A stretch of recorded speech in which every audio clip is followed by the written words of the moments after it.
Hello, this is Uncle Jim, and this one's going to be a little sketchy here. So, I got a couple hollow point molds from Jerry. They're NOE, and Jerry should be in the Philippines by now, if everything went well.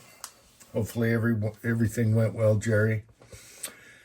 Anyway, one of the molds is a 45 Colt mold, but I wanted to try it in 45 ACP, and there's a lot of things you got to worry about. So this is the 454-255 semi-wide cutter. And NOE does this at the bottom. We'll talk about that. This one gave me a little trouble. The other one is the 359-151 TC. And that gave no trouble. That thing was easy to use. And so both of them came with a flush fit for no hollow point, a deep and a shallow stem. So as far as the 38-357 molds, these worked just so good. They just worked really easy. I did a dummy round for 9mm, see if it'll work, but it's a little more ogive picky because because of this ring here. You'll see where some guns did not like that. And that's because it's a slick side and then it cones really quick, where if it coned more gradual, it would have been perfect. But anyway, I can use those in 38-357. So these I did with soft lead. And I might do one of these deep ones here in a snub nose for a test. But today we're going to try the 45 Colt mold in a 45 ACP. So a few things I got to worry about: taking up volume and weight. So what I did was I put the deep stems in this one, and I was using the same soft lead as these. However, this was giving me some fits because the way the NOEs are, they can cant and tear the hollow point when you open the mold. This one was just fine, but so what I'm talking about here is what I found. Now, I tried different heat, all that stuff. What I found is when you open it, you hope that both of them are on the same side. Otherwise, it's sticky, and when you go to open it, it seems like the first one wants to tear sideways. You know, this thing will lean, the stems will lean sideways here. And if you get them cantywampus, one's just going to rip and just make a big smudge of a hollow point. Play with that later. I tried different things. I had proper heat and everything. So in this one, I went back out and put some harder lead in the mix. Some of my range scrap that's a mix of different things, harder lead. And so we did this with the harder lead, and this is the softer. This is still soft, and it's probably too soft for a semi-auto. And then I decided to use a round seating stem. You can see the ring around the collar here, just in case some of these, like this one's not perfect. It'll squeeze them and kind of uniform them. So I'm going to do a couple tests. We're going to do a milk jug test, and then I'm going to do an accuracy test to see if that screws anything up. Otherwise, I go back to the flat stem. So usually you'll have a nice, deep, huge, fragmenting hollow point. These kind of squeezed them down a little bit, and that's what we're going to do the milk jug test with.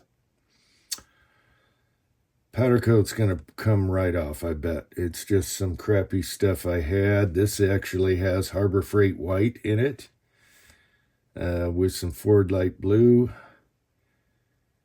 And for Tin Man, my first spout test, I almost got the Tin Man bung here, but not quite. So there's for Tin Man. Anyway, this could be a disaster. I have them right at the edge of the plunk test on my 1911s and the Foxtrot 45 AR. And I didn't want to go too low because this bullet is taking up so much volume. I have to worry about that. So with the charge I had, I should have done these a little bit lower, but we'll just go with this. So I'll do a milk jug test, and then I'll do 5 with seeing if they feed in the Foxtrot AR. And I have no clue. Now, these are a little soft for semi-auto. They're still soft, even though I added some more stuff. All right, and we'll talk about this more later. So right now, I just want to get out there, pop a milk jug with one of these. And I expect it to frag. I was going to use a 1911 to slow her down a little bit so it doesn't frag so much, but I have a red dot on the Foxtrot, and I want to shoot at close range, see if they group. You know, feed ramp, hitting and bending these deep hollow points or what. I don't know. I could go a lot harder, but then they're just a fragment, so they'll probably frag anyway. Let's see what happens. All right. Oh, yeah, a couple things I didn't mention.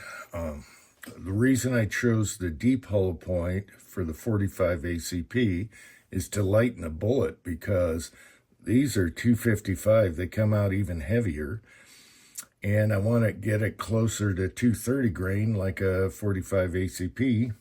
Plus, we're taking up volume with the powder charge I have, and I got to worry about all that stuff. But the bullet with the deep hollow point, the good news is they come out to about 224 grain. So that's great, except for the volume it's taken up in the case.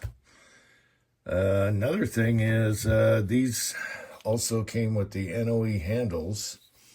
It's the first time I've tried them. I thought they were a little fat, but they're actually quite comfortable, and they're pinned. So they're the same as the Lee 6 cavity with fatter handles, and they already come pinned. So there's that. All right, let's see if we blow our face off. Okay, so normally I wouldn't use a blowback for a test like this. It's kind of iffy, sketchy, but the Foxtrot 45 has a fully supported chamber, and it's got the red dot on it. So we're going to check for baffle strikes, all that stuff, and see if it dings up the hollow point feeding, because it's soft and it's big. And we'll go from there. All right. All right, let's see if she racks. All right. And then we'll see if it feeds. I'm going to check the first brass for sure on this. I'm a little worried about pressure. Dirty bore, cold bore. All right, let's check that brass. Then I'll bring the camera out to the target if this brass isn't exploded here. All right, it looks fine.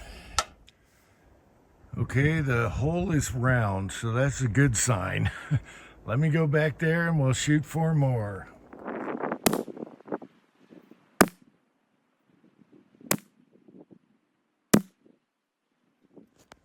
Okay, so the Foxtrot fed those like a champ, like it always is. However, that flyer could have been a dinged deep hollow point. I don't know, I didn't check. So now we're gonna do a milk jug test. And I put cardboard here in case we get fragmentation, because we're using a 10-inch barrel. I should use a 1911 to slow her down, but we'll go this way. So if we see frag, hopefully we catch it in the cardboard. All right, let's see what happens now. But I'm happy to report the brass is beautiful. The foxtrot fed them beautiful. I'll have to try this again in the 1911. I'm kind of surprised, even though the foxtrot always feeds.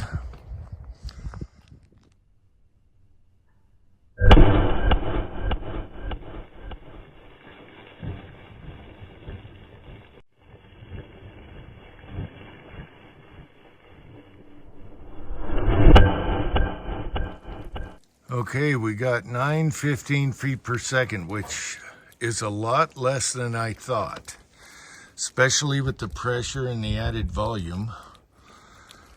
So let's see what happens. Hopefully we captured something here. All right, we blew the living snot out of that first jug. And I might have felt something when I kind of turned it over. Something might have fell out. Second jug here, and I'm trying to shoot down with the table. There's fragments in the second jug, so we're gonna have to use the screen here. I don't see any fragments in any of the cardboard, so that's good. And I hope we captured the bullet in here in 3. So, yep, we got frag. All right, so we got frag in jug 2. See the frag there? A little bit, but nothing in the cardboard. Continuing. Focus. All right, jug 4 is unmolested, so. Okay, all right, this is interesting. This is interesting. All right, we'll bring this in. We'll dry them out and bring it in, but that's what I got in jug 3. And there's a partial shroom here and more fragments. All right, let's go inside. I'll hit these with a heat gun to dry them out, and we'll talk about it. That is better than I thought. It retained more than I thought, and it went slower than I thought. So, you know, you never know until you test this stuff. All right. All right, so that turned out way better than I thought. I was worried about volume and pressure, and I got less feet per second than I thought I would. So here's what we got here. So let's weigh this. They're all dried out. Here's the core. And let's see, what was this? 224 grain bullet. So we got 182.2. We'll add the other frags. 211. All right, out of 224. And I did lose one in the mud. I picked it up, but when I wiped off my table, I couldn't find the frag anymore. So 211. But the good news is this kind of held together, and I didn't think it would. So here's this. And it held together. I thought I'd have to use a 1911 pistol, but we still got half a shroom here. And the powder coat held up, which is amazing. I used crap powder coat this time. So let's see. Man, let's see if I can measure this. It's really flared out. Let's do it right here, maybe.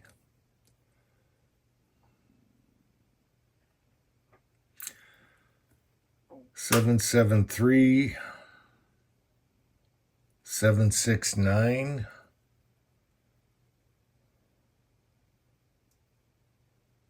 728, and then the short side. It's only half a shroom, so here's the short side. 678.5. All right, I'll take that because I thought this would all be lost. But it didn't turn out as I expected it to. and that would cause some damage. So we'll keep playing with these. This is not meant for a 45. Why did we go out of focus? These are not meant for a 45. This is a 45 long Colt, and you got to worry about your volume, your length inside the case. The weight is okay. And also happy to report, I was kind of worried about this. The brass is, and this is in a blowback pistol. The brass was all perfect. So I could lower her down so it'll feed in anything. And I could bump up the charge. And then we'll worry about frag or not. But until then, I'm going to take this. So I was a little hesitant about this test, and it turned out really good. So, Jerry, if you're out there, hopefully you're in the Philippines now. I really appreciate this, and I can use this for a 45, even though it's a 45 Colt. So we'll test these others later, and we'll do more tests on this. I want to do a 1911 test, bump it up a little bit, and then we'll do the shallow hollow point versus the deep hollow point. There's so much to do, and I have so little time. I hope you found this interesting. Until next time, America.